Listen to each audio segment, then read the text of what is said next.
Welcome to Rambam in Depth. Today we're going to be discussing the Rambam, the end of Hilchos Mitamei Mishkav Umoshav, Perek Yud Gimel Halacha Ches. The Rambam says as follows: Someone was working with another person, handling things that are presumed to be tahar, or he's bringing a sacrifice for him. And the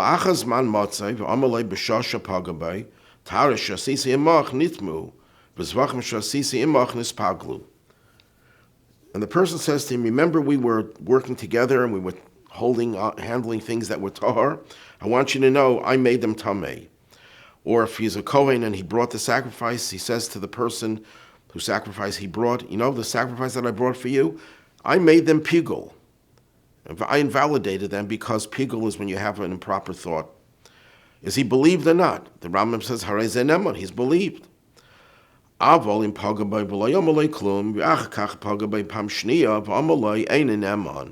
But if he meets him after the original meeting, he meets him again and says nothing to him, is silent, and then he meets him a third time, and then he tells him that what happened with the carbon or with the tares was not good, he's not believed. Why is he not believed? Presumably because if he had really done something to invalidate the carbon or to make the objects tamei, he would have told him the first time he met him.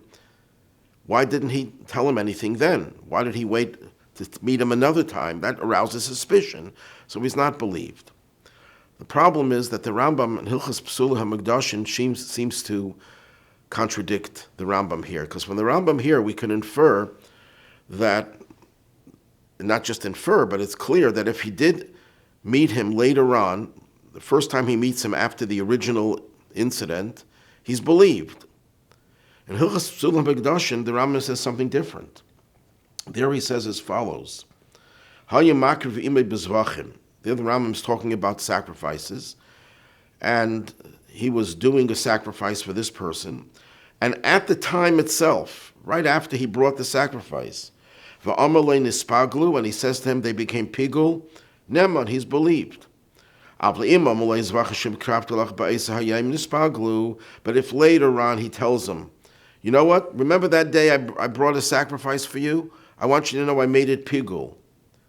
So the halach is like this: if he believes him, he has to rely and he has to bring another sacrifice. But if he doesn't believe him, the halacha, the strict halacha says he's not believed. That means the only time you're believed, implicitly believed, is if at the time that you did the carbon, you admitted that you did it wrong. You did it in a way of pigul. But if later on you tell a person, you meet later on, you're not believed, unless the person wants to believe you. But otherwise, you're not believed. But from our Rambam over here, it seems that the only problem is if you meet again and you say nothing, and it's only the next time you meet that you say something that arouses suspicion. But if you, at the first meeting, you said, remember we did this carbon, it was pigul, you would be believed. So there seems to be a contradiction. So the Sefer Chazon Heschel from Rabbi Heschel Abramsky, his commentary on the Tosefta in Masechta Trumos, quoted in the Sefer Eitzos HaRambam, makes a very simple distinction between these two halachas. There's a difference between the chepza, the object of the sacrifice, and the obligation on the person. When it comes to an object, whether it's kosher or not, there's a principle in halacha: Eid echad nemen bisurin. One witness is believed in matters of prohibition. Every day, your spouse cooks a meal. How do you know it's kosher? Because she or he says so. But she's only one witness. One witness is believed. You don't need two witnesses as you do in monetary matters. And in other certain matters, you need two. Here, you don't need two. One is enough. So in the case, in our halach over here, in Hilchos Mitamei Mishkav Umoshav, where we're talking about the actual sacrifice itself, is the sacrifice kosher or not? One witness is believed. And even if the witness comes later on and says that, remember what happened a week ago?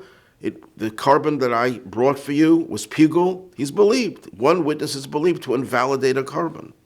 In Hilchos Psuli HaMikdashin, we're talking about the person, whether he has an obligation to bring another sacrifice. Should he bring another sacrifice? In that case, one witness is not believed to create an obligation for someone unless that one witness has the power to make that obligation.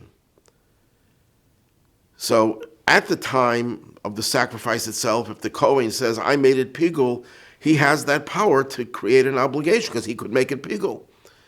At the time he could do it, and if he could do it, he's believed to say that he did it.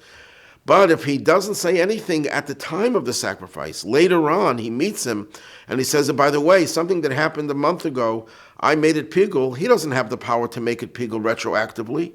He has to be trustworthy. He has to be believed. That's a different story. So if you believe him implicitly, fine. But if you don't believe him, Shuras Hadin, the halach is that he can't be